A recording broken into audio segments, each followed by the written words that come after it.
রংপুরে জাতীয় পার্টি এবং এনসিপি নেতাকর্মীদের মধ্যে হাতাহাতি, হট্টগোল ও অবরুদ্ধ করে রাখার ঘটনা ঘটেছে।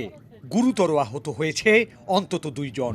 উদাত্ত আহ্বান জানাবো আজকে যেন পুরা পীরগাছা কাউনিয়ার মানুষ ঐক্যবদ্ধ হন। পুরা পীরগাছা কাউনিয়ার মানুষ 16 বছর আমাদের রক্ত ঝরাইছে, আমাদের ভাইয়েরা মরছে। হ্যাঁ, আজকে আবার আমাদের এই অবস্থা। ঐক্যবদ্ধ হন। মঙ্গলবার সন্ধ্যায় পীরগাছার সরেয়ারতল এলাকায় এই ঘটনা ঘটে। রংপুর 4 আসনের জাতীয় পার্টির প্রার্থী মাহবুবুর রহমানের পথ রোধ করে এনসিপির নেতাকর্মীরা। এ নিয়ে তাদের মধ্যে হাতাহাতি ও হট্টগোল হলে এনসিপির লোকজন গাড়ির চাবি কেড়ে নেয়। পরে সেখানে জাতীয় পার্টির নেতাকর্মীরা এসে হামলা চালায় যে পরিস্থিতি, চরম থমথমে পরিস্থিতি বিরাজ এবং স্থানীয় ওয়ার্ড জামায়াতের সেক্রেটারি মঞ্জুরুল ইসলামকে অবরুদ্ধ করে রাখে। এ সময় এনসিপি কর্মী আব্দুল্লাহ আল সাইদ শামীম ও বিপ্লবের মাথা ফেটে যায়। অবরুদ্ধ হয়ে থাকেন কয়েকজন এনসিপির নেতাকর্মী।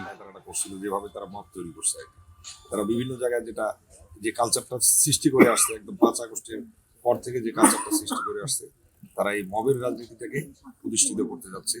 তারা এদেশের নাগরিক যারা আছে তাদেরকে ন্যূনতম নাগরিকত্ব সেবা পাওয়ার যে তাদের যে অধিকার, ভোট যে সবার করার অধিকার, সেগুলোর বিষয় নিয়ে তারা একপেশে মনোভাব পোষণ করতেছে। তারা এককভাবে ভোট করতে চায়, একপেশে নির্বাচন দেশে করতে চায়। গণতান্ত্রিক দেশে এই দেশের জনগণই স্থির করবে যে কে নির্বাচিত হয়ে আসবে, কিন্তু তারা এটা চায় না।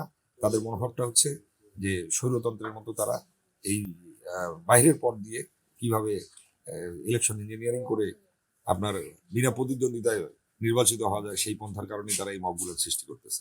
আমি প্রশাসনের কাছে বিচার দাবি করছি। তারাই দেশে বলতেছে যে নির্বাচন দিতে হবে, আবার তারাই দেশের নির্বাচন যেন না হয় সেই পায় তারা করতেছে। খবর পেয়ে ঘটনাস্থলে উপস্থিত হয় সেনাবাহিনী, ম্যাজিস্ট্রেট ও পুলিশ। অবরুদ্ধদের উদ্ধার করে নিয়ে যাওয়া হয় থানায়। আহতদের ভর্তি করা হয় হাসপাতালে। মাহবুবুর রহমান মাহবুব, তিনি যে অভিযোগটি করেছেন এই অভিযোগটি সম্পূর্ণ মিথ্যা। তিনি আজকে একদম প্রশাসনের নাকের ডগায় বুড়ো আঙ্গুল দেখিয়ে গুঞ্জরখা, দেউতি, পশ্চিম গুঞ্জরখা, এরকম পীরগাছা, কাউনিয়া, রংপুর 4 আসনের এই জায়গাগুলোতে তিনি যখন গণসংযোগ করছিলেন, আজকে তো গণসংযোগ সম্পূর্ণভাবে নিষিদ্ধ, আজকে প্রচারণা সম্পূর্ণভাবে নিষিদ্ধ, অথচ তিনি তার গাড়িতে স্টিকার লাগিয়ে ওপেনে তিনি আজকে গণসংযোগ করছেন এবং মানুষের কাছে ভোটারদেরকে টাকা দিয়ে ভোট কেনার চেষ্টা করছেন।